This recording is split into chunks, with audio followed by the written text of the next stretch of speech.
Welcome back to Yes Please Perth, another night at Fringe episode and another Fringe artist joining us. We're going to ask Anna to do her 10-second self first of all. Your camera is there whenever you are ready. Okay, so my first show is A Night at the Opera produced by a.k.a. Cabaret. It's on the 31st and the 1st. Basically it's a burlesque tribute to Queen, and I really think it's like a strip-scéance to the ghost of Freddie Mercury, so we really try to summon he and the guy's spirit. Your show is adults only. Yep. How does that go in terms of limiting your audience numbers? I think it just kind of sets a clear boundary that there's no kind of surprises for people who it might be first time attending a burlesque show, which at Fringe time we do get a lot of, so it's just useful to know that our show is just that bit more spicier than other shows and does involve a bit of nudity, yeah. How are you selling burlesque to the masses, the newbies? So it really depends on the theme of the show. Everybody likes different things. For first time comers, they may like something along the lines of a cabaret where there's a bit of a singer, a bendy person, a bit of stripping, a bit of everything. Burlesque can kind of go from that all the way through to a rather niche theme, which we've got, which is purely A Night at the Opera, as in the Queen album, the music of Queen, and I think that also makes it quite palatable depending on the theme. It's like, oh yeah, like, I'm a fan of Queen, I'll go see ladies take their clothes off to Queen, you know, Freddie Mercury, he'd approve. Do you think Freddie would approve of ladies taking their clothes off?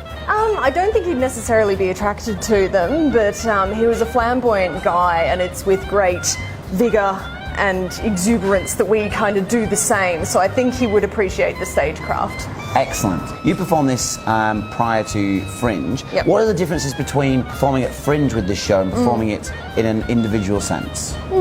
So I think we're getting a lot of people who are curious to try burlesque, people who are either very big fans of Queen, and obviously there's the smattering of, you know, friends, family and partners who come along to support as well. My parents came along to A Night at the Opera, and yeah, my own father came along to his first ever burlesque show. Do you think having family and friends in the audience changes the way a Fringe artist performs? I think yes, and I think no. I think no, because, you know, we're up there doing an act or cracking a joke. And you know, sometimes the people closest to us know the joke, so they might laugh or they might heckle us. But also at the same time, you know, I haven't avoided making some jokes, and certainly the girls and I perform with the same vigour every night, whether it's partner, father, mother, friends. Yes. So the other show you're actually bringing to Fringe again this year is Worship. Yes. Talk to us about that synopsis. Yeah, so Worship is produced by the incomparable Essie Foxglove, a local burlesque performer and performance artist. So while Worship incorporates burlesque, it's probably more of a performance art piece, and it's a little darker.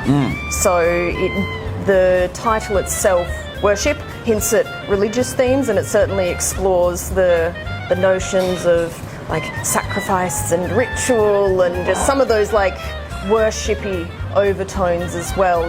The really different part of Worship, apart from the curated set of performances, is there's no MC.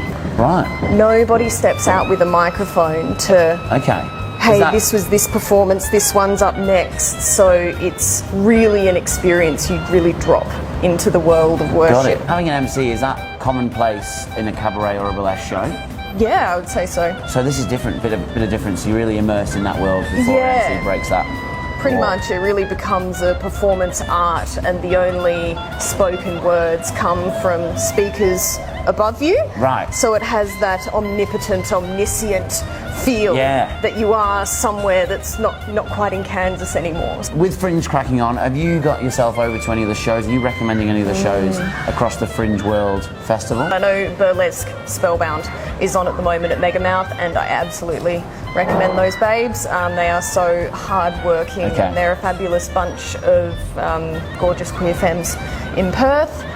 Also really recommend Carousel, which is produced by Tees Industries by a friend of mine. So get along to both of those, I think.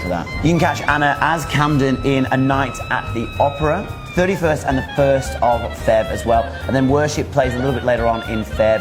A couple of dates on offer there for Worship. Anna, thank you so much for joining us today, and hopefully have a great Fringe. Yeah, you too, David. Thanks for your time.